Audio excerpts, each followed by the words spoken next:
Well, I don't want to be bitchy. I don't want to be bitchy, but I think you can tell the part-timers when they say that Dolly's greatest moment was Glastonbury. I know I'm not having a go at Janice at Jolene's scene. I know she maintains that that was Dolly's greatest moment when she was at Glastonbury, and I think it was Glastonbury's greatest moment. I'll give you that. You know, it's the best act these smelly old hippies I've ever seen in the life of avoiding hard work. But no, that wasn't Dolly's greatest moment because she was on Terry Wogan. It was better than when she was on at Glastonbury. No, I think if you're talking about Dolly concerts that have been televised or shown widely since then, it's going to be when she comes through the double doors at the back of the stage to join Mr. Kenny Rogers on stage for Islands in the Stream. She's wearing that racy skirt with a really high cut up the side on it. That's a fantastic moment. And if you're talking about Dolly's greatest moment on screen, I know Janice at Jolene's scene also says that it's the best little whorehouse in Texas. That's our best act, and I like her in Steel Magnolias, Dolly, but you know what I'm going to say? I'm not just trying to be controversial. I'm going to say it again, and I've seen the comments. I know he's always getting on to me when I come away with this, but I will maintain to my dying days that Dolly's best Hollywood moment, she's not even in the film. It's when Whitney Houston sings "I Will Always Love You" in The Bodyguard, Kevin Costner, and she's not even in the film. I know I say it all the time, but it's just that's just the way. I think Janice is maybe a bit bitter because, oh, not bitter. I've got a lot of respect for her. We're really good pals. We were both at the Armadillo in 2007, seeing Dolly together when she came over to Glasgow. But I think since she missed the group trip to Nashville and Dollywood and Pigeon Forge and all that, I think her husband changed jobs or something like that. I know he's certainly not in the job he was back then. You know, but Janice, I don't know if money got a bit. I don't want to talk out of turn of that, but she couldn't make that trip, and I think it's maybe tainted her attitude towards people like myself doing pork who are in the know, who actually, well, you were there. We were at the Ryman's Theatre where they had the Grand Ole Opry before it was at the Grand Ole Opry kind of thing, you know, but 50 years ago when they had it in downtown Nashville, it was a much better atmosphere. You could feel the atmosphere bouncing off the walls, couldn't you? Like our first performances, you could almost hear, hang on, sorry, that's my phone, folks, my phone gone there. It's sacked the two of them. Monday, that's going to be a wind up. I'm just going to, my burner's gone as well. Oh, that's Janice. That's Janice getting in touch soon enough. Sacked Thelwell and. Folks, I'm going to have to wind it up there. Sorry. That's Monday's I Will Always Love You podcast is going to have to be cut off a bit early there. But I will be back. I'll be back with you on Saturday morning for the usual catch up on Dolly's condition. On the approach to her 80th birthday. What we're going to do. Let's have more ideas about how we're going to celebrate our 80th in January. And until then, please don't take my man just because you can. See you later, guys.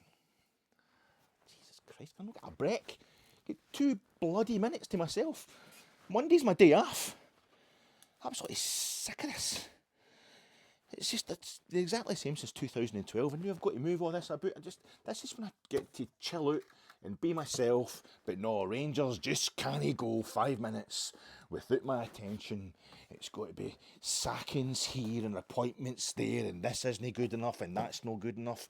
A bunch of hysterical old women, so aren't I? I'm getting absolutely bloody sick of this. Right, what am I going to do now? I'll get this set up for all these wahoos that are going to be on here wanting to, oh, I would think about Rangers needs it. They've sacked Thelwell, I tell you, she got. I've got to think up something original to say about all this kind of nonsense. Right, what am I going to do for my pennant? Oh, right, Porto, maybe asking for trouble. That's going to wind up Braga fans. I don't know, but we're playing Porto anyway later on. It's the closest I've got. I don't have a Braga pennant. Okay, what am I going to get for an album to put in the background? What have we got for? Oh, well, I'm delighted I've been sacked as well, so that'll do. I think that'll do. It's kind of appropriate. Get a bit of that there, and it's a hardcore move by Kavanagh to just sack the two of them. It's quite gangster. Aye, this'll do. Get that in the back. See if these numpties get the references. I'm trying to make. Aye, you enjoyed that there, John, didn't you? In amongst all the Dolly stuff.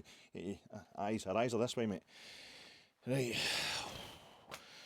Don't worry, I'll raise you good.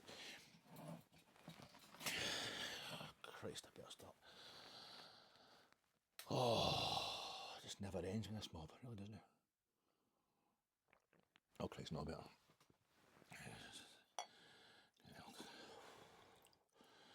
look the part, staunch. Jesus, can't be arsed with this.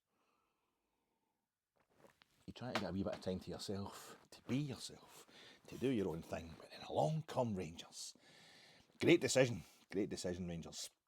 I mean, never mind the fact it's nearly Christmas time, and these guys have got they're practically no money. They'll be out in the street.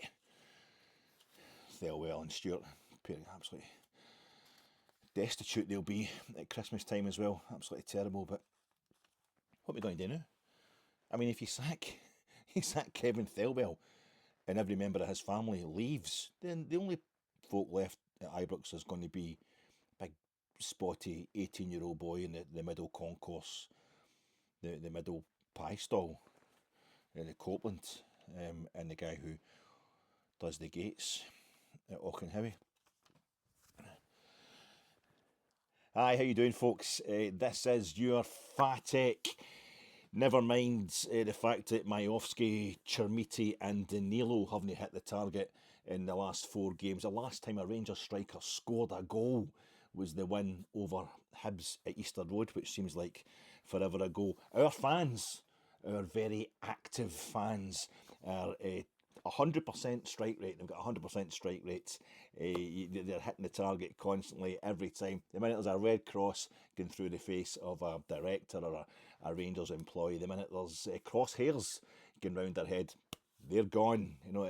It's a strike rate for the Union Bears banner makers, the ICF flag hangers. A strike rate that would shame Ali McCoy, Sam English, Bob McPhail, and Gerdy Der Bomber Mueller. They are 100% on target all the time. Reaction pod, I suppose Tav, but Tav hasn't actually made it to a banner. It's just a few of the nutcases, the proper, that's just burn everything down. Idiots you get on social media and whatever. They've got the ones with the avatar with Tav with the banner, the cross through his face, but that's never actually made it into banner form. It's never been hung, draped at Ibrox that one. Ross Wilson, Stuart Robertson, Thelwell, Stewart, they're all away. That's them all the way. Reaction pod coming to you in association with Gersnet. Check out Gersnet on Sunday nights. It'll still be up there on the Gersnet YouTube channel. The flagship show Sunday night, it was Rob that was hosting it. It's Colin and Jamie, so that'll be fantastic. I haven't had a chance to watch it. I was going to watch it today, but then all stuff's happened, hasn't it? All stuff's happened. I'm sponsored by that, and I'm sponsored by Black Cats. Black Cats crossing the road. I never knew for sure. Did you know for sure whether Black Cats crossing your path was lucky or unlucky? I think it must be lucky. Maybe the cat's called Lucky, I don't know, but it's just... I was taking a walk down through the Leicester Avenue. I was walking down Leicester Avenue this morning, 11:15. It must have been lovely sunny day, cold, bit damp, bit sunny. That's the main thing. You just take the sunshine this time of year. And there's a black cat just comes out. Just you get to Leicester Avenue, that bit, what's that street that goes along? That's no Weymouth. Is it Weymouth Drive? At the bottom, no. I think it's Weymouth Drive on one side, and the other street on the other side. It's a crossroads, basically. And got the other side, it's up to John Renfield, the big kind of modernist Church of Scotland church, beautiful little area there. I'm not going to, but there's this black cat comes walking out from one of the houses on the left hand side, and I didn't even have to stop my stride just to let it. I thought, no, I think it's good luck, let it walk right, and it just walked right across my path. It walked right across the road, right across the pavement, disappeared in through a hedge. And I thought, that's a black cat crossing my path. There's something lucky. This is 11:20 this morning, and what I remembered was at that exact same spot in that exact same street, but I was walking the other way, walking the opposite direction. A black cat, probably the same black cat, but this was about 7 years ago, it would have been. Wife and I had been at a house for about 17 years, and then we wanted to move to somewhere bigger. It was a different street, quite close by, but we decided the easiest way to do it, to do our house up a bit, I thought to get a good price for it, to sell it, and there was stuff going on with family, all their family members, that kind of stuff everybody goes through. So what we thought we'd do is we'd just move into a flat. We'd move into a flat, rent a flat, and just checking I'm actually recording there. We'd move into a flat and get the house done up, and then we would, so to save the kind of, we'd get all our stuff moved into the flat, and then 2 moves basically, but somehow less. It all made sense at the time as well. So we had to move to a place that was on the one floor because of just a family thing, a bit of respite care and that kind of thing. So we found this flat straight away, not too far from where we stayed. It's absolutely perfect. It was up the top floor, but it's on the one level, and it looked absolutely. And I thought, oh, we really want this, and we put in. There's a lot of folk were there looking at it, viewing it. It was just renting this flat, and as I was walking up Leicester Avenue, and I just looked up and I could see. I said, this black cat's walking in front of me, and I could see the tap window, the back window of the living room. Up in the flat that we're actually looking for. I thought, I didn't realise you could actually see it if you're down here. I knew it was up at the top of a hill, but it was kind of see. And at that point, my phone rang, and it was Retty's, the letting agent, and the lass is like, I just to let you know you've got the flat. This black cat just walks up. It's good luck. It's good luck. Nay, I had got fish. That was all I'd got left for my dinner the night, and my wife got in touch. She texted me after her work saying I've had to go to Asda for something else. She said, "Do you want then? While I'm in here." I was like, you can just get chicken, chops, any kind of meat whatsoever. I don't know why I've got such stupid, like, kind of vacuum packed, the smoky stuff with the peppers on it. I went in one day when I hadn't had my breakfast. I was in before breakfast one day, and watched, you'll buy anything thinking, I think I actually thought it'd be good for my breakfast, but it was all I had left for my. So that was really good luck. But I think maybe by the time I got up the road, I come back from that same walk the day, and I got up the road, I was in the house today. I get back up the road, and that was the first I actually checked my messages and all that, and my phone, and they're away. Andrew Kavanagh has sacked Kevin Thelwell, our sporting director, and Patrick Stewart, our chief executive officer, and it feels absolutely fantastic, like a weight off, a refresh. It feels like a clear sign that the real Rangers kind of attitude is back. You're giving people time, you're giving them a chance. It's not working out, you're gone. Because we've got stuff to do, we've got things to win, we've got profits to make, and you're not helping the situation. You'll have to go. I feel it's a bit like I just can't help thinking a bit like Talia Shire. Like Francis Ford Coppola's. He's kept it on the family in much the same way as Kevin Thelwell did when he was doing Godfather, all through the Godfather to his daughter, and Godfather 3 is one of the worst things. That's worse than Robbie Thelwell being appointed. But I just can't help thinking about the end of Godfather. Andrew, you lousy bastard, you sacked my Kevin. You sacked my Kevin. You waited till Danny Rowe was appointed so nobody could stop you, and then you sacked him. Andrew, and you stood godfather to our baby. You stood next to us while we presented Danny Rowe to everybody, and then you just lousy, cold-hearted bastards. You kept Kevin at the mall all the time. You knew you were going to kill him. You want to know what your chairman's like? Read the papers. That's your chairman. I'm taking this too far, folks, but I am really absolutely delighted, as I know most of you are, that just something big has happened. I knew it was going to happen. I told you it would all happen. I told you it was going to be fine. The minute the 49ers, Enterprises, Kavanagh, the minute they come in, it's going to be fine because they're venal bastards. They're horrible. They're just here to make a profit. They're here to make a profit. I think they might actually believe within themselves. Certainly Parag Marathi, pulling the pints and all that, celebrating Leeds promotion last season. They might be doing a bit of sports washing of their own souls. But this is Andrew Kavanagh has made his money in medical insurance, which means he's totally heartless, totally brutal, and they were never going to mess about. They were always going to get there eventually. Why are you going absolutely mental about Russell Martin, Alec? Why are you going absolutely mental about Kevin Thelwell? Because it's all performative. They're obviously all going to get sorted. We're going to win trophies. We're going to win leagues. We're going to retain leagues. It's going to be fine. The only thing we have to worry about from now until these people leave, until Kavanagh and Marat leave, which I might be dead before they leave. Just for my general health, they could be leaving in 2 years' time. I might be dead before they leave, but the only thing I'm going to worry about is what kind of state they leave us in. And even then, they might expand Ibrox and do things to, and just their legacy might be absolutely fantastic, and they'll leave us in a far better state than we were when they arrived. But that's the only thing I'm worried about. Is how they're going to leave us. Until they do leave us, it's going to be successful all the way. Eventually, and it's maybe taking them 6 months to kind of move it up to to the next level. Yes, so I think it was around about noon today, high noon, whatever. I get back in the house about kind of 12:15 today, this afternoon, just at lunchtime. Pops open the phone. It's just unbelievable. It's there. They go. That's it. That's happened. It's done. They're away. All that hullabaloo, all the flags, all they did they help? I mean, Andrew Kavanagh is maintaining that he's quite happy for the supporters to protest. He's quite happy to engage with the supporters and hear their opinions. But that had nothing to do with him deciding to get rid of these two. Him and Parag Marathi, the co-owners of Rangers, deciding to get rid of the CEO, Patrick Stewart, who has been here.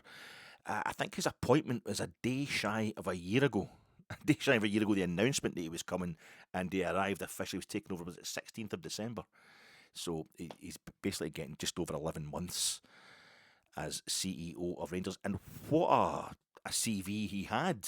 Was it 17, 18 years at Manchester United? And if you read back through the things he did at Manchester United, and you're like me, more than 5 minutes later, you will have forgotten the names of the things he did at Manchester United, because even just the technical, the titles of the roles he was carrying out, the various roles he took on board at Manchester United, were so technical and so involved that you knew they must be really important. It was all the legal side of things. I think he was in charge of them being launched in the New York Stock Exchange, something like signings of players. All that. It was. He was involved at UEFA before that as well, in charge of the part of UEFA that organises the club competitions. We now have 3 club competitions, completely stratified, something that UEFA were after since the 1960s, really, and they just get round to it in 2022 with the introduction of the Conference Leagues. I don't know how heavily he was involved in that, but didn't join us till 2024. Sorry, he'd been at Manchester United in the intervening 2 decades, really, but maybe he laid the groundwork for that. But it's very, very impressive CV, and we got not a hint of it from Patrick Stewart. He seemed a bit of a non-entity. I always want to stick up for him. I always try to say, we don't know what's going on behind the scenes. I'm not into this whole thing of, oh, he's a bit quiet and he seems a bit geeky and what have you. That doesn't tell you anything about anybody. It's what they're actually doing. As I say, some of the stuff he did at Manchester United was so involved. It was so kind of heavy duty, legal, and financial stuff that you thought, well, it's probably beyond me to understand what it is he actually does. He must be really vital. But it was, it was John Gilligan when he was interim chairman. Yeah, this is what you got to remember. This was only a year ago. The state we were in, where our owners are just trying to sell us. They're telling us we don't have the money to do what we want to do. We're all Rangers supporters. This is me quoting the likes of John Bennett and the Parks and all that. We just want to get we want to get as much money into the club as possible as well. It's just beyond us. We don't have that kind of financial heft, and we're just trying to keep things ticking over, make us sellable until somebody does. And I don't know how heavily Patrick Stewart was involved in bringing. This is something I've never actually really looked into. Who brokered this deal? Did the 49ers just decide we fancy yous? And they're like, well, we need yous. Rangers are like, that's fine, come and get us. Or was Patrick Stewart involved in brokering that deal? He's certainly been involved in it, as I say, but I don't know who made it all happen. That's something that's terrible. I should really know that. I'm just not that interested, to be quite honest with you. Just the fact that it has happened is the main thing. But he's gone. He's got them in there. They've arrived in. He came in. John Gilligan was interim chairman at the time. He'd taken over from John Bennett, who was ill. No wonder that flipping running Rangers any time in the last 10 years would make anybody ill. And John Gilligan comes in, and the first thing he does is he gets Patrick Stewart appointed to be CEO, and I think Patrick Stewart was kind of involved in getting Fraser Thornton involved. Fraser Thornton was kicking about Ibrox for years anyway, just being, I'm a big executive, if you ever need me, I can step in, I'm pure staunch and all that, and he did. He came in as chairman. I think he started 2 days before or 2 days after Patrick Stewart back in mid-December last year. Well, now it's Fraser Thornton is stepping back up from being a non-executive director to coming in as interim CEO until we get a full-time CEO and until we get a new sporting director in as well, because that is the main gist of the statement from Andrew Kavanagh today. Our chairman has sacked these two guys. He's just saying it hasn't really worked out. He doesn't want to throw any dirt. I don't want to throw any dirt. I don't want to start talking about what they have and haven't done. I don't want to. It's just we're not aligned. That whole kind of management speak. Things aren't aligned. They are not Kavanagh and Marathi appointments. Kavanagh and Marathi, sorry. They were not Kavanagh and Marathi appointments. They basically had 6 months to prove what they can do, and it hasn't been good. It hasn't been good. Kevin Thelwell, off ski as well. There's no really a big need for us to talk about why. But why were they both sacked? Russell Martin, 123 days, 17 games, and a lot of really bad signings. A lot of really bad players. That's why they're gone. Russell Martin was absolutely awful, taking us right backwards. Total fan unrest, but that's not unusual for Rangers just now. If things aren't going the way we want them to, the fans are unresting all the time. I'm going to talk about that in a second. I'm not being patronising there. I am one of those fans, and I'm so delighted today that it can only prove that the people who were protesting against these guys, who were putting banners out, the Roma game, the most memorable thing about Rangers playing Roma at Ibrox was not what I wanted it to be, and it was the fact that Roma were playing Rangers at Ibrox. It was the banners coming out at half-time with all over the stadium, huge effigies of Patrick Stewart and Kevin Thelwell with crosshairs on them, which I thought was a bit sinister, and it is a bit sinister to be making out that we're going to shoot them. But in a job sense, in a career sense, Rangers have done the two of them in today. They are now sleeping with the fishes. But anyway, how you doing, folks? My name's Alec Anderson. I'm sponsored by Jersnet and Black Cats, and this has been quite a sensational day. And I'm trying to get my laptop going here because there's something. I don't want to tumble out of bed and I stumble to the kitchen, pour myself a cup of ambition, and yawn and stretch and try to come to life. Jump in the shower and the blood starts pumping. Out on the street, the traffic starts jumping. The folk like me on the job from 9 to 5. Working 9 to 5. What a way to make a living. Barely getting by. It's all taken and no giving. They just use your mind and they never give you credit. It's enough to drive you crazy if you let it. 9 to 5 for service and devotion. You would think that I would deserve a fair promotion. Want to move ahead, but the boss won't seem to let me. I swear sometimes that man is out to get me. Yes, he was. Your boss was out to get you, Kevin and Pat. Kevin, Pat, your boss was out to get you, and he got you, but good. I think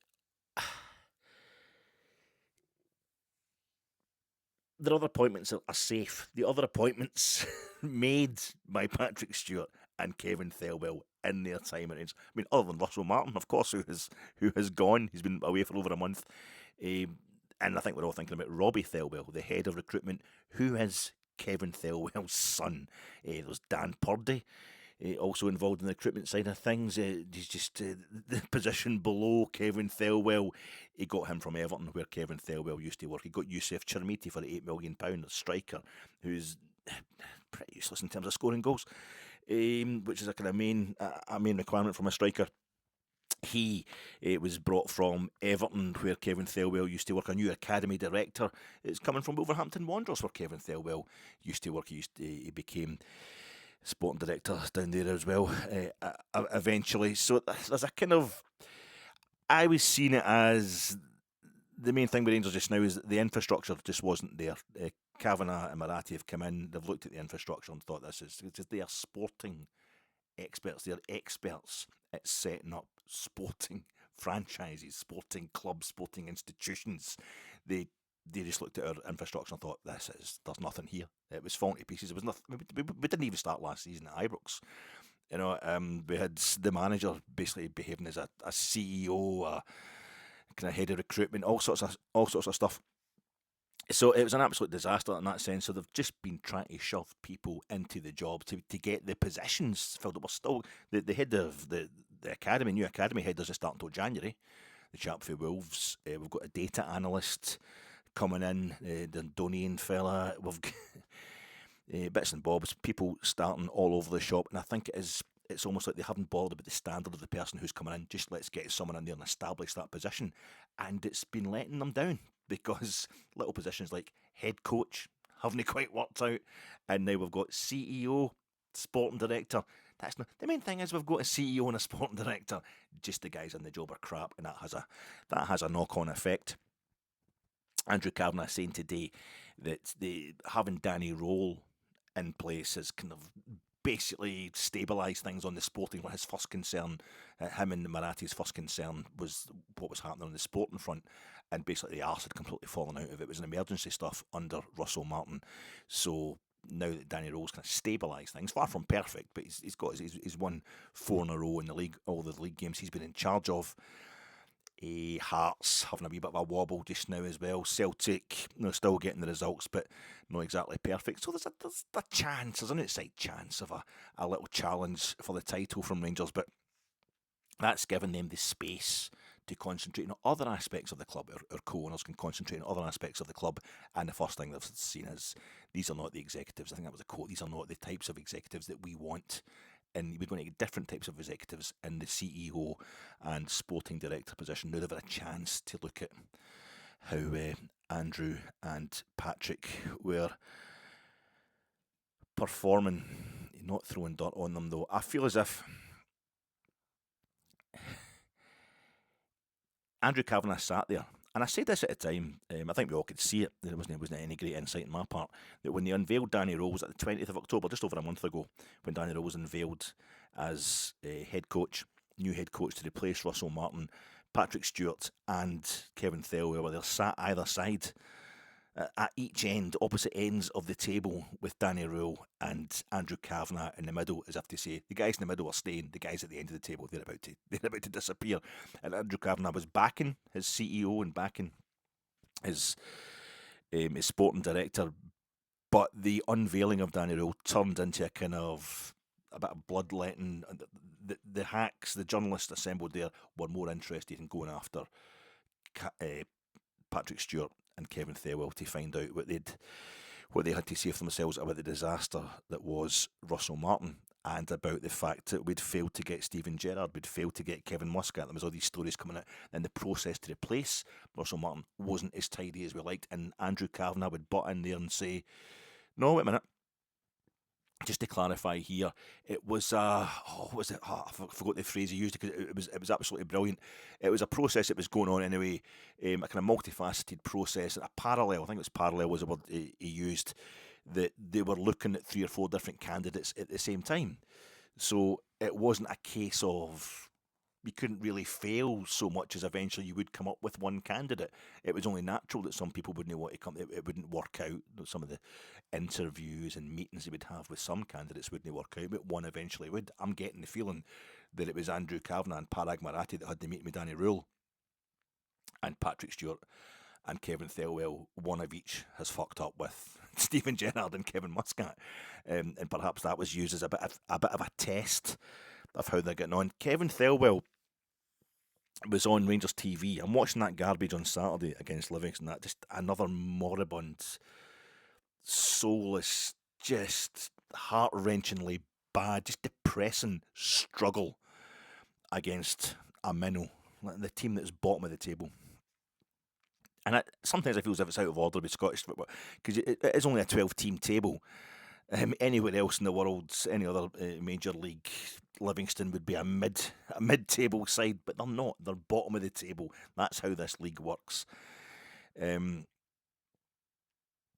I was thinking about 7 days beforehand, the previous Saturday, Kevin Thelwell had done his piece to camera, his statement, his kind of state of the nation or the absolute state of us type of address. I was talking about this on Friday, my preview pod for the Livingston game, and he came out with a line. He's been asked, what's the way ahead look like?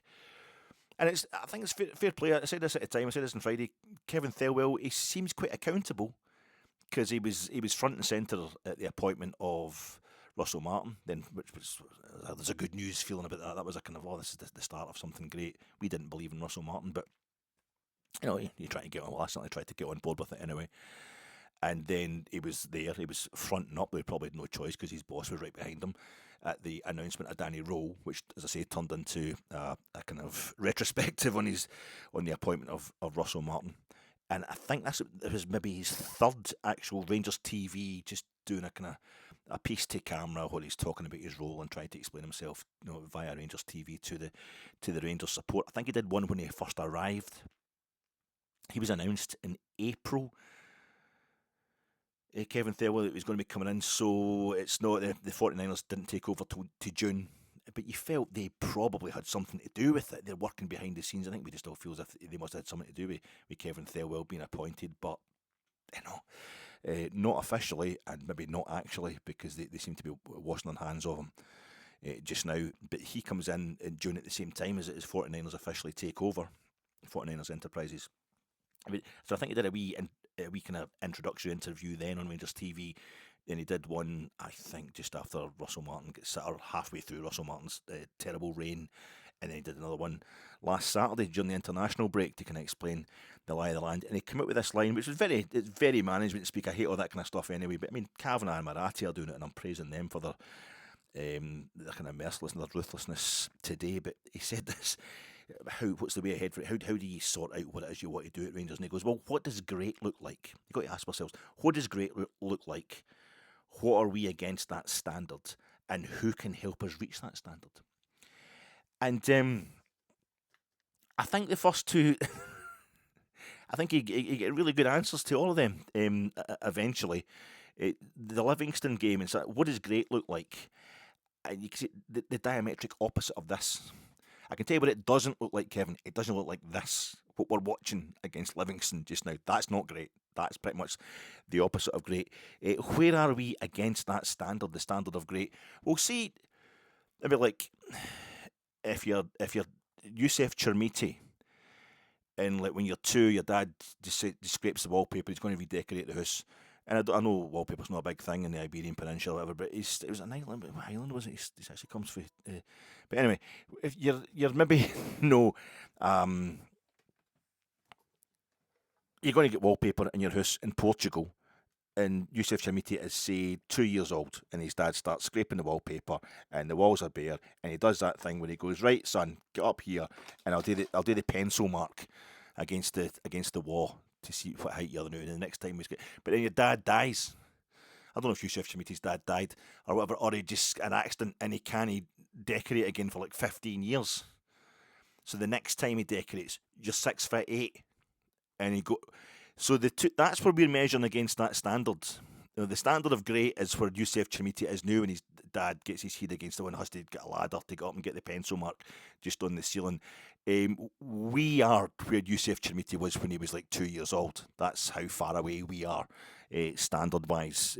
That's how we're measuring against that standard being great. That's how far we are from being great. And the last part, and who can help us to reach that standard? Well, not fucking you anyway, Kevin. See you later. It's not going to be you, Kevin Thelwell. Bye-bye. That's so bad. I'm always happy to stick up for folk when it feels like the entire Rangers support is out to get them. But now he's gone, it's all coming out. I back this stuff up. Andrew Kavanagh said, we have come to this decision based on our own data, on our own review, our own analysis. Now, what is that data? What is that review? What is that analysis? I think a lot of you, like myself, will suspect that it is Danny Rule's traffic light system on the players, the standard of the players that he's inherited from Russell Martin, who were, of course, he was assisted in signing them by Kevin Thelwell. I think maybe things started to go wrong with the process and picking the new manager. Seemed to get so far down the road very publicly with Steven Gerrard, then it all falls through. Then we seem to get so far down the road very publicly with Kevin Muscat, then it all falls through. And eventually we get Danny Rule, who we could have had, I think, in the summer. We could have had him in the summer, and then he gets so pissed off with how it's going that he withdraws from the process to replace Russell Martin, and then we have to go and get him back because the other two have fallen through. And fair play to Danny Rule, we're all quite grateful that he has decided to not tell us where to go and give it another go. Eventually he gets the job, and just there wasn't a lot made of it. I thought a lot more would have been made on it. Danny Rule was just talking. Went to come up to the international break. He did 6 games in charge, gets that win at Dens Park, and he's asked, "What you think so far? You got an international break, your first international break. You get a bit of time to kind of assess what's happening." Now he's like, "Well, I'm going to assess what happened. I'm going to have a look at all the players. I'm going, it was a dossier or something. He thought he was going to compile." And then somebody asked him about it in his pre-match presser on Friday. It's your first game back after the international break. How did your dossier go? Just did the traffic light system. Well, they did at schools when they're assessing the Wayne's progress at schools. When I had that at my work, various workplaces. You get the traffic light system. I was always red. I had to kind of move on. It's not working out. I'm like, that's fine. It's just looking for different kind of executives. I'm cleaning the toilets. You're not very good at it. Like, you're going to have to go. So.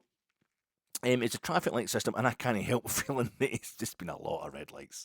A lot of red lights down next to all these players, and it's almost like Danny Rule's become a kind of consultant. He's work and he's very well placed. He's very well placed as a consultant. He's got himself a desk right in the technical area on match day, to properly assess the quality of the squad. I think that might be the data that they've put together, Kavanagh and Marathi. It's a decent head coach giving it. This is shite, by the way. When I was in, and he's balling East Germany a few months before the wall come down, Danny Rule. So it's a tenuous link. But during the summer there, I was in Berlin for a week's holiday. And our hotel was right. We didn't get breakfast in the deal. We didn't bother taking breakfast because you like to just get out and get a coffee and that, get out in the streets. It's a thing you do when you get to my age.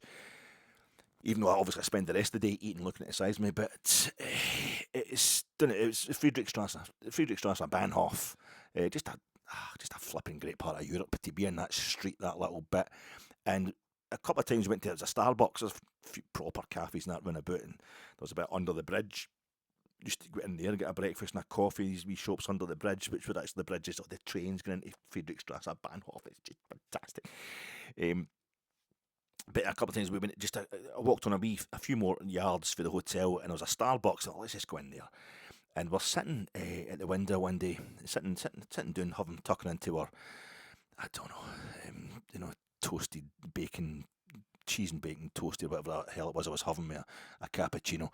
And outside there's this advert, like a paper advert, a cardboard thing that's up on all the lampposts in Berlin. I saw it everywhere, and I saw it, in proper kind of like this kind of LCD screen adverts and things like that. It was everywhere, and it was a guy who looked like kind of a cross between Lawrence Llewellyn Bowen, that kind of flamboyant look. I know Lawrence well, but I'm not doing all the confusing, camp and gay and all that. But that very flamboyant look.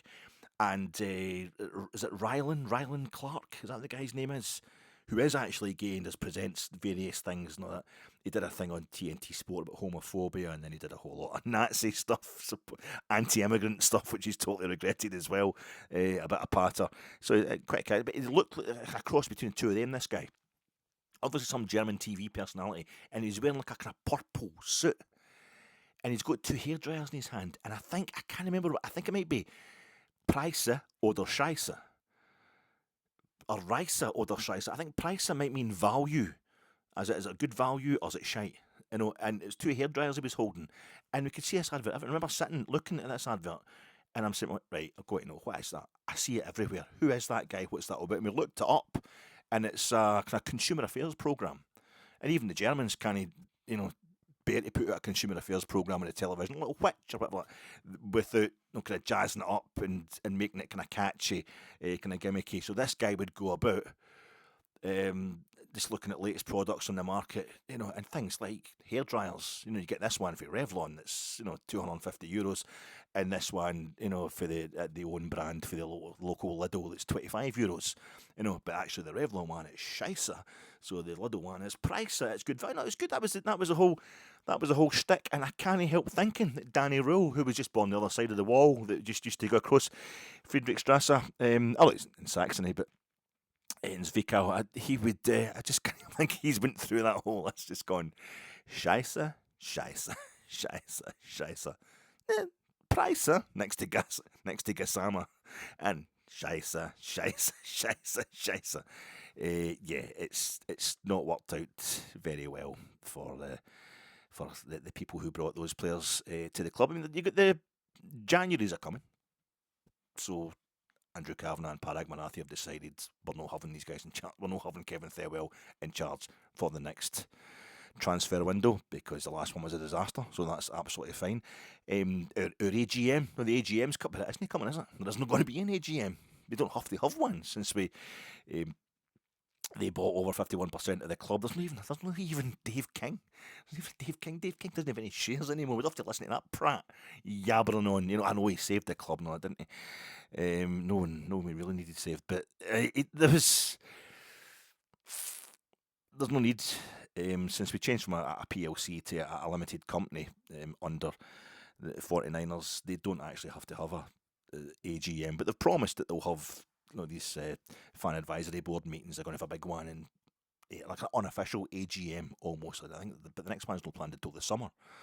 Maybe they've looked at the Celtic AGM and they've thought, well, that's not happening to us. We're not having that in any way. These dudes are quite quick with the banners to get rid of middle management guys that they don't like. So it'll be us next. But yeah, they have moved pretty quickly and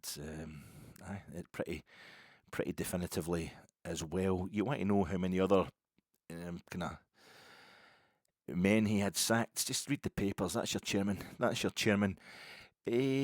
On field, the sporting side has stabilised, according to these guys. According to Andrew Kavanagh, it's just given them the room, but it's given me the room to kind of think, what are we? The room to move, the room to judge how well Kevin Thelwell, or how poorly and how well Kevin Thelwell and Patrick Stewart were doing in their roles. But it seems to be they're going to replace them. The roles are going to stay. They're going to replace. But if Kevin Thelwell has signed all these players on behalf, the sporting director role, the director of football role, half the Rangers support seems to want it, the other half doesn't trust it. It's as if we want a sporting director for a kind of consistency that transcends changes of head coach. But Russell Martin's signings were crap, and yet the main suspicion about the director of football, sporting director role, is that the individual taking that role will have control over the signings. But we want him to have control over the signings because it's going to maintain some sort of consistency that transcends the head coach is in charge. We can sack head coaches, but the players will still be fine. The players will be great. We'll have a good level of the players that are suited to the league, and what have you. If the head coach isn't working out, that'll be the only thing that's not working out, kind of thing. And yet, from his very first the press conference announcing Russell Martin, Kevin Thelwell was having to answer quite pointed questions about what is the point of you, basically. Are you going to be signing players above the head coach's head? And he said, well, I've never signed this. He said it 2 or 3 times. I've never signed a player that head coach didn't want me to sign. I'm just presenting them with lists of players that are available and what have you. And the list that we are looking at right now is Youssef Chermiti, 8 million. That's the one that hung Kevin Thelwell, especially I think getting him from Everton, where he used to be sporting director, a director of football, and he scored 1 goal, and the Kilmarnock goalkeeper helped it into the back of the net. He's been picked regularly though by Danny Rule. He probably didn't play on Saturday because he's injured. That's probably the only reason he didn't play on Saturday against Livingston. A good chance Youssef Chermiti would have been in that Danny Rule squad. So maybe he gets a wee amber light next to him from the head coach. Oliver Antman's, I keep saying 3 million, 3.5 million, £4 million pounds we bought him from Go Ahead Eagles of Deventer, but he's been awful. He's just been abysmal. He was abysmal again on Saturday. I don't know if the system we're playing, the way we're playing, whatever, but he looks very busy and he's trying hard, and that's the worst of it. He looks like he's really up for it. He's trying his best, but he just can't do anything. He had a great game, his first game, when he arrived against Polzenia, but that's it. It really has been bad since then. Thelo Asgard's 3.5 million from Luton, doing great things with Norway, scoring 4 goals in a game where Erling Haaland scores 5, but he's scored 4 in the same game. Part of the Norway team that's beaten Italy in Italy and just cruising. I think they've got maximum points, cruising to the World Cup for only the second time in their history. I know the second time maybe post-war in their history, but he's fantastic international wise. He did well for Luton Town, but he's just not doing it for us at all. And he's a big unit as well, and he's definitely got the skills. He scored a cracking goal against Dundee United under the interim management of Stevie Smith, but he's done nothing else, Thelwell Asgard, except get sent off in a semi-final against Celtic. He had a good game against Celtic in the league game at Ibrox, where he stood all over Callum McGregor and stopped Celtic's most effective player in that game. That's probably the big reason it finished 0-0 that game, but I think that is it. It's just not enough. Bojan Majowski, 2.6 million, is a great signing as far as we were concerned, as far as I was concerned anyway, Bojan Majowski. But I think I couldn't help noticing on Saturday, he only comes off at half time. He only comes on at half time, Bojan Majowski, and he scored against Wales in the World Cup. I was talking on Saturday about Davy Cooper scoring goals against Wales at Cardiff.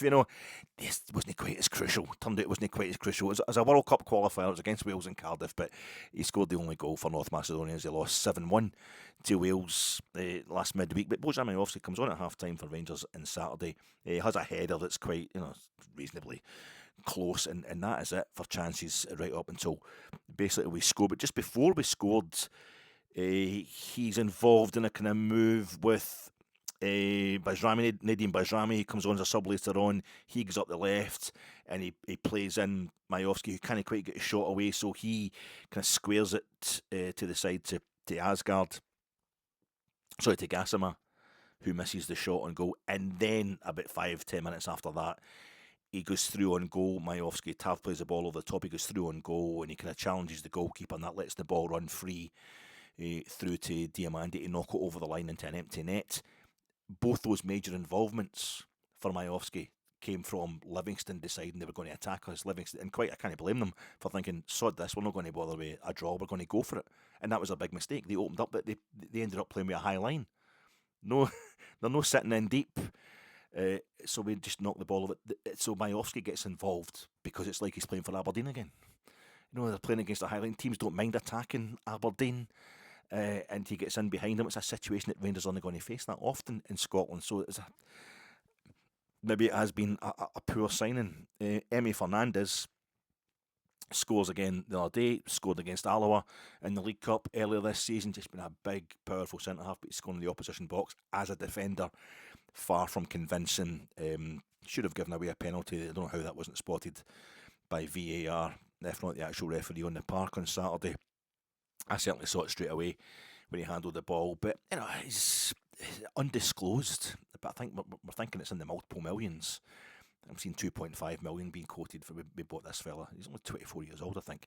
But we've bought him from Peterborough for ridiculous money. Peterborough fans couldn't believe MD was buying him, never mind giving them millions in return for him.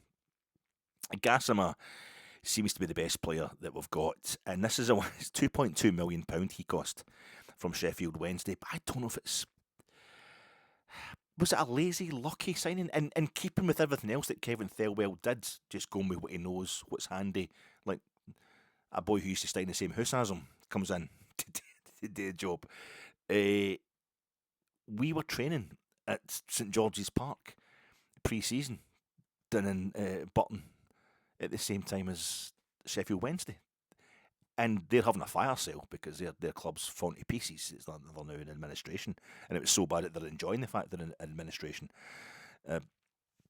because it gets rid of the previous owner.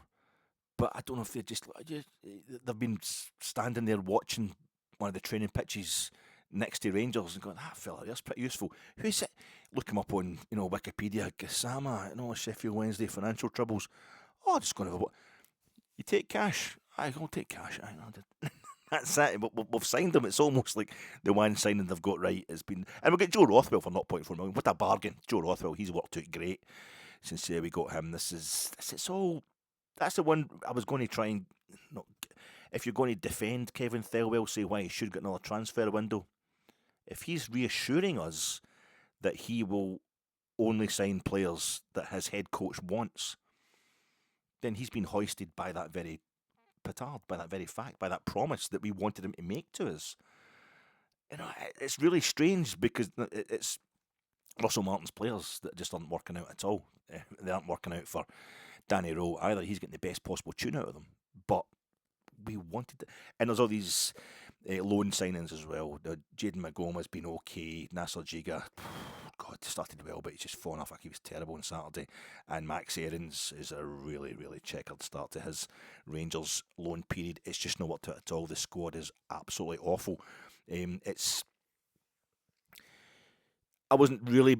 I'm not going to say I wasn't bothered about winning the league, but I wouldn't have minded if we were up against a really good Celtic team who had got themselves going again and they're firing all cylinders. Well, we are trying to rebuild the whole club. That's something we've been doing for 4 or 5 years, but we're starting that again, and that's just the way things are. But we're starting with real money this time, proper ownership.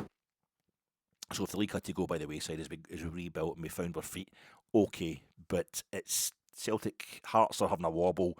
Celtic are far from convincing, and it's almost 100 years since Celtic were ahead of us in terms of top league titles. 1928 was the last time Celtic had won the Scottish top title more often than us. You've got a chance to stop that happening. This season. I don't just mean Hearts might get themselves going again and win the title. They would only be 50 behind us Hearts if they won the league this season, whereas Celtic would go one in front of us. And somebody, it probably be a Rangers supporter, but probably a Celtic supporter impersonating a Rangers supporter as a wind-up is bound to go, no, but we think about it, we've got those 3 lower league titles, so we've actually won more No. I don't want to go through that embarrassment. If we've got a chance, we should try and go for it. And I'm encouraged by the fact that Kavanagh and Marathi are getting a bit ruthless. Why didn't you protest it? Why weren't you going on about it? Why were you kind of sticking up for Thelwell and Stewart? Why did you not like the banners and all that? Because I don't like knee-jerk stuff and I don't like mob rule. Sometimes it's needed, sometimes it's right. But, Pacific Key protesting against a BBC documentary that was saying Craig White was a bit dodgy. I was saying Craig White was, to look at him and listen to him, you knew the guy was a wacko.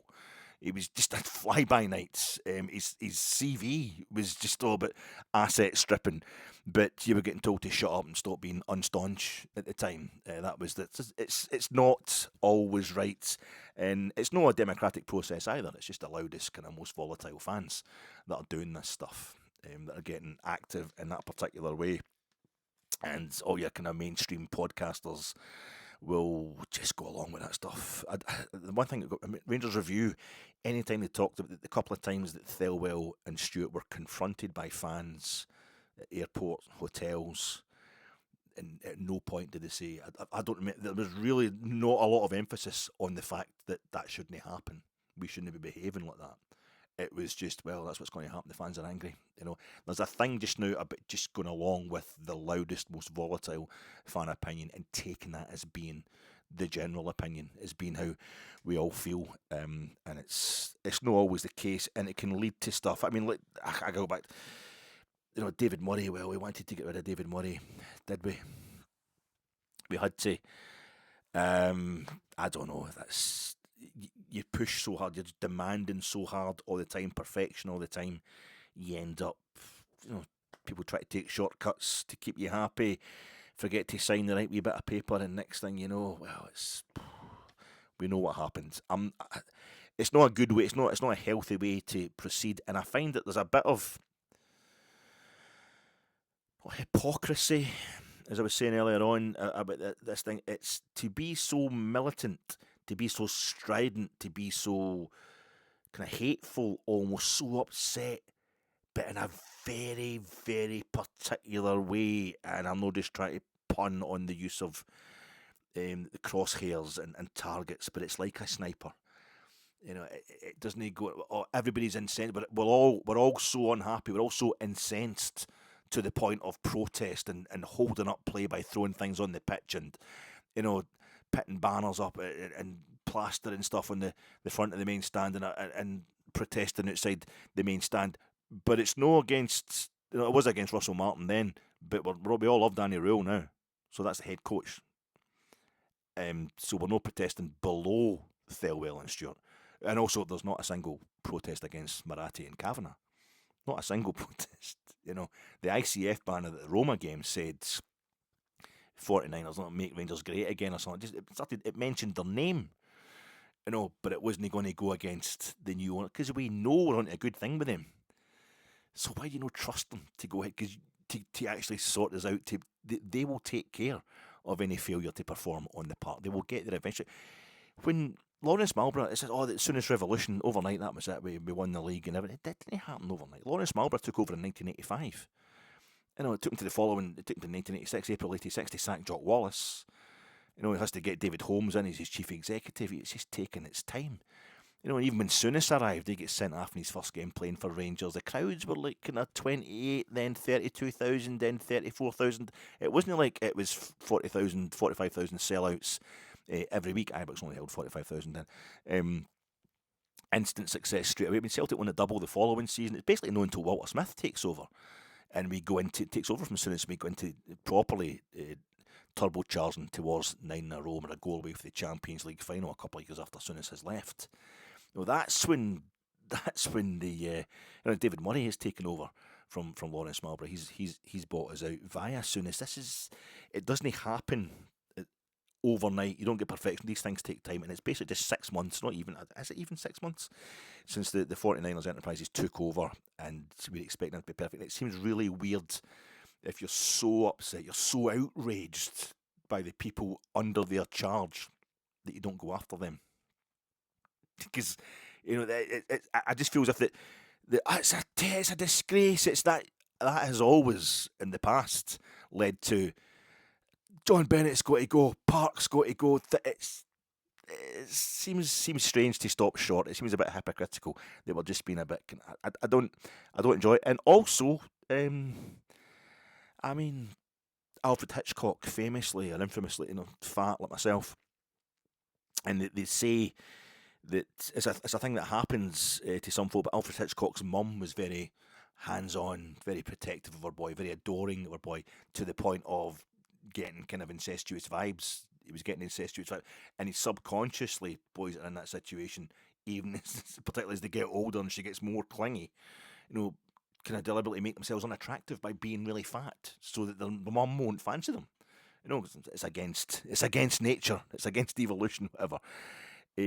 And with me, I think it's I get so fat because my opinions have no weight whatsoever.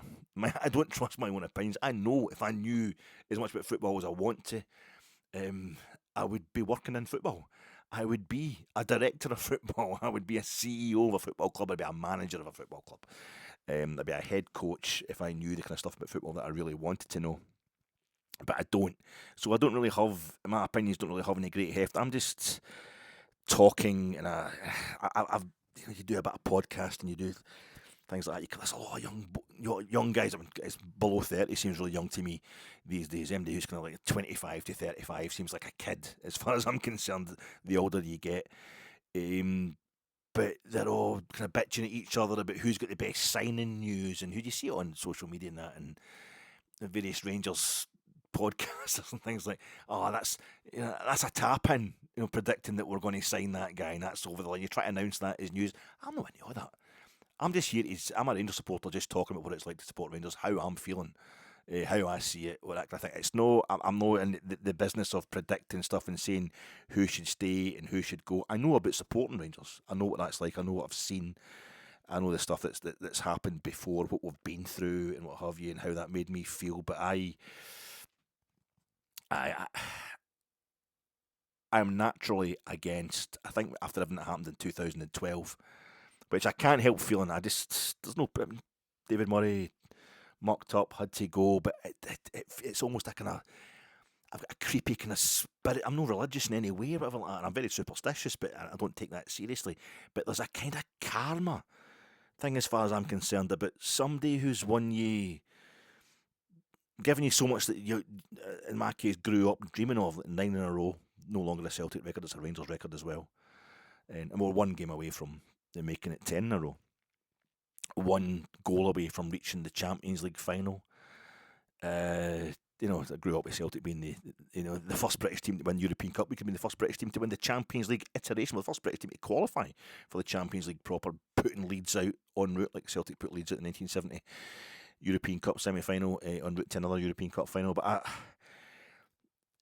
we get to a European final, the first European final of my life, really. Well, I was around Barcelona 72, but I was only two coming up 3 years old. Really, I don't remember anything about it, but to go to Manchester and finally see Rangers in a European final, and we're losing that final to another manager that was employed by David Murray. They kind of didn't rebuild Ibrox, David Murray. That was Willie Waddle. But it's the club deck and filling in the corners and Gaza loud up. So many of the great memories that we've got as Rangers fans come under somebody who we then hound and hate, and we want them as good as dead. I feel as if it's almost a kind of karma what comes around. It's not on the fans, you don't deserve it, but the whole "we deserve better" industry, which Walter Smith hated, grew up when Walter Smith was given his, well, for me, the best ever, the most romantic period of my life, supporting Rangers. Those 3 titles, 3 successive titles, and the European final and everything that went on in those seasons,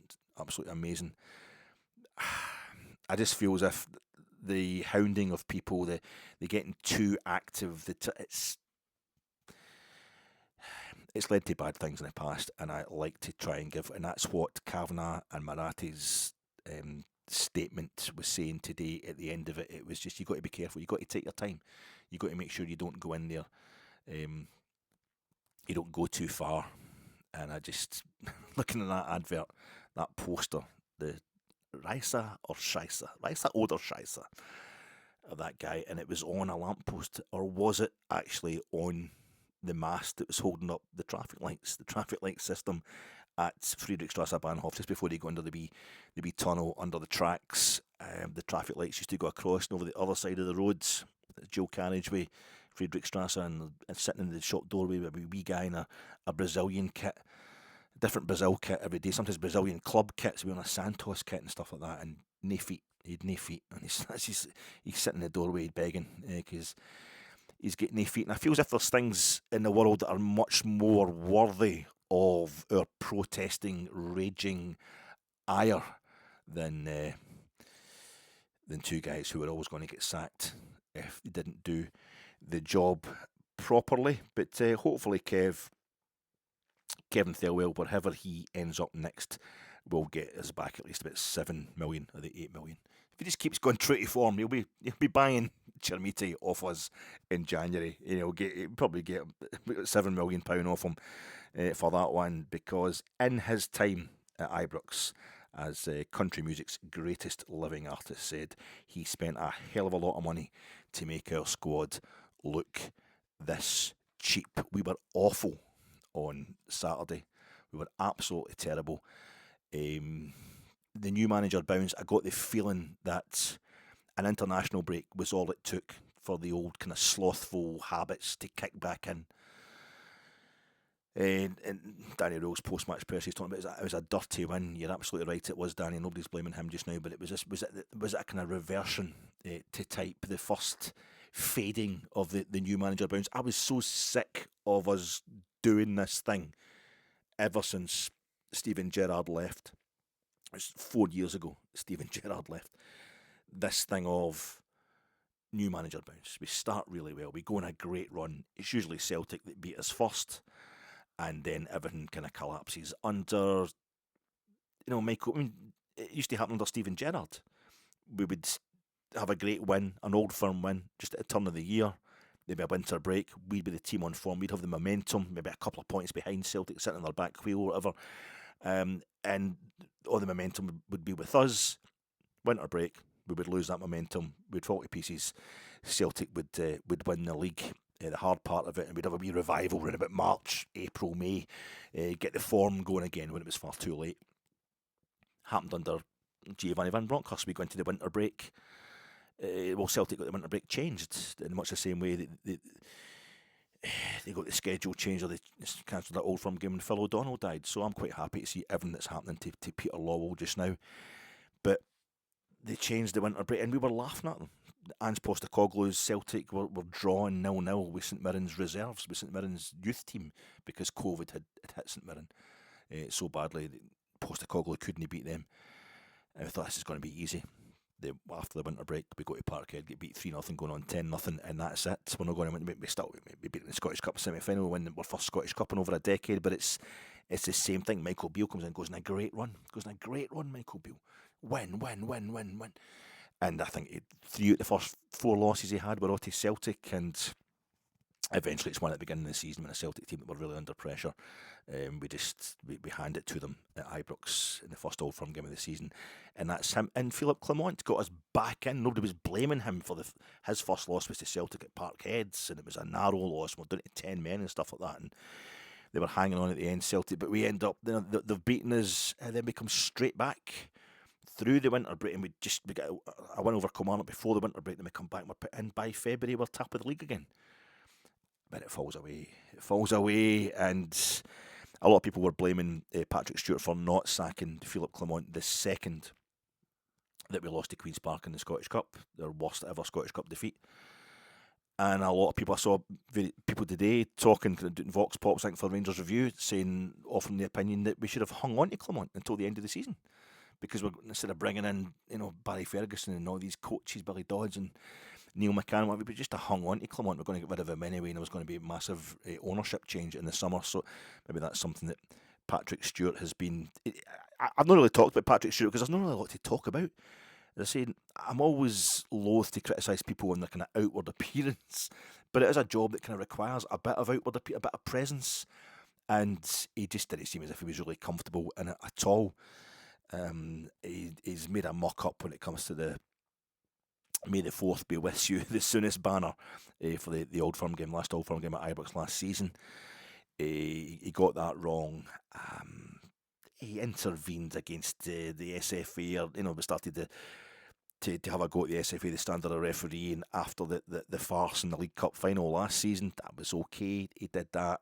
But he's for what has been a turbulent time, a time of a lot of change, at least the CEO has been nowhere to be seen, really. And I think Kavanagh and Marathi had said when they took over that they're going to take a backward role, and you will see, it'll be Patrick and Kevin that kind of stay. They'll do the day-to-day run in the club. We'll only get involved if things are really bad. And now they're saying they're taking a hands-on role. So that's all you need to know about how badly Patrick Stewart was handling things. But as I say, I think maybe the only reason we won on Saturday was because Livingston got ambitious, and you can't really blame them for doing that. But I was enjoying the fact that the one thing I enjoyed about Russell Martin being in charge was the fact that we seemed to be facing up to our legacy issues straight away. There was no fooling ourselves with new manager bounce. We're not having to wait for the moment where everything that's always been wrong with Rangers the last few years comes to the fore again and mucks us up. We're doing that straight away, and I thought that's why there's all these fallouts behind the scenes, because Russell Martin's tackling all that. It's a clear out. They're gutting out the dead wood. Nah, it turned out he was a dead wood. He was a dead wood floating. But I think with Danny Rule, we've got a manager who is bad enough. I mean, you can't blame him for the Brann Bergen defeat, but it's not like he's going to do what Philip Clement did in the Europa League. Nothing like that. The Roma game was a moment in time for me because Rangers played all right that night. We were actually at full tilt against a Roma team in second gear at best. They were just containing us. They were just toying with us, really, Roma. They got the 2 goals, and that was it, game done. They just administered the result, as the Italians say. They were quite happy. It's a thing the Italian teams have always been able to do. They don't switch off. It's like they've gone into some sort of hibernation. They can conserve their energy. British teams fall asleep. If they try to play slow, British teams fall asleep. Whereas Italian teams have always been able, even though they've got the same nationality of players, it's just a mindset thing. The environment you're playing in, but they can do that, and it's just as well for us because it could have been 4 or 5. But Danny Rule's saying, well, they only had 2 shots on goal, really. Roma, they only really wanted 2 shots on goal, and away they went. But we were not at the races at all. There was no competing. There was no. It was so moribund. I keep up that word. I know it's Alan Partridge. Knowing me, knowing you, Alan Partridge, his first show, one of the critics calls his first show moribund, and he's like, I'll make you eat those words. Get a plate, a knife and fork and some letters, and I'll make you eat those words. But it's been moribund all season, and it felt like that against Roma, but I knew that was the best Danny Rule could get out of them, because the squad is awful. And that's also why I'm against the knee-jerk thing, the protest, the level of hatred directed at Cyril Dessers for the past 2 seasons because he didn't score as many goals as he should, but he scored goals. He didn't score, didn't score enough. I think but in Europe in particular, he could really do stuff.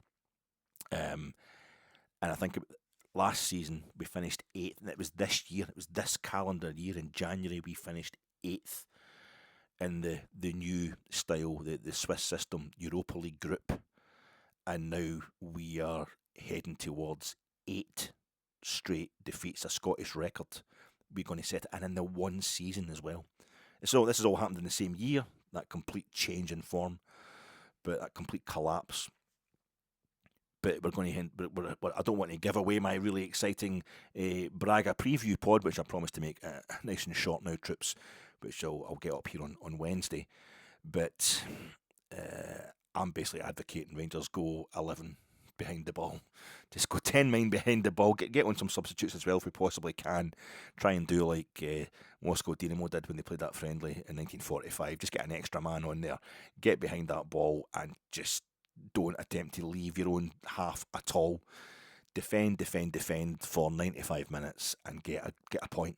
Get a point just to avoid, because Braga are too good for us.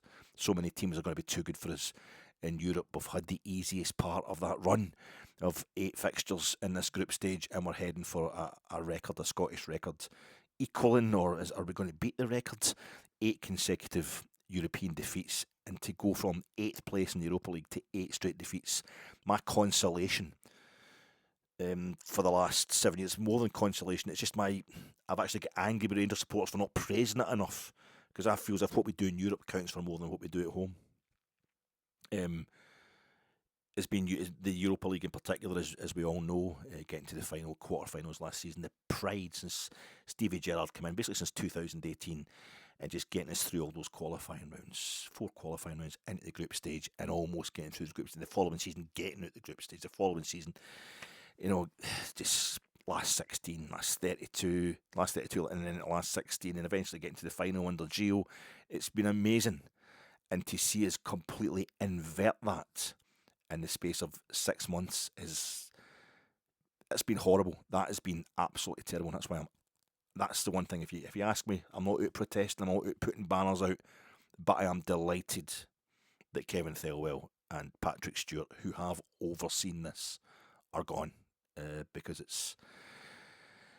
it would not have happened last season, and there's no reason it should have happened this season. It's been awful, absolutely awful, and somebody had to go, and they're going, and we're going to go in the right direction with Daniel. Now it's just all about holding on until January, until we can just, I was saying to Gaz on the posts yesterday, replying to him, just saying, just take that 22 million that wasn't accounted for in the accounts that came out last week for the players that we sold this summer, for Dessers and Yilmaz, and just get etc., and just put that together with the money we can get for Nico Raskin, because he's got to go in January. He's shit, and he's a little shit stirrer, and he just plays when he wants to play, but when he does play, he's fantastic, and he's got his reputation with Belgium. We could get another 20 million for him. Get that, take that, get 40 odd million, and let Danny Rule pick whoever he wants to play, whoever he wants. He's talking about impact signing. It needs to be impact signing, said Danny Rule. Damn right, Danny, we'll go and get them. Just you pick who you want for this squad, and we can do something next season, even if it means we're attacking the final 2 games, away to Porto and at home to Ludogorets Razgrad, to get our first wins in this group stage. But we've got to do something about that, and we've got to make sure it isn't Celtic winning title 56 this season. That'll do us, folks. Happy days. It was always going to be happy days eventually under the 49ers Enterprises, but hopefully they're a bit closer now. Cheers, troops.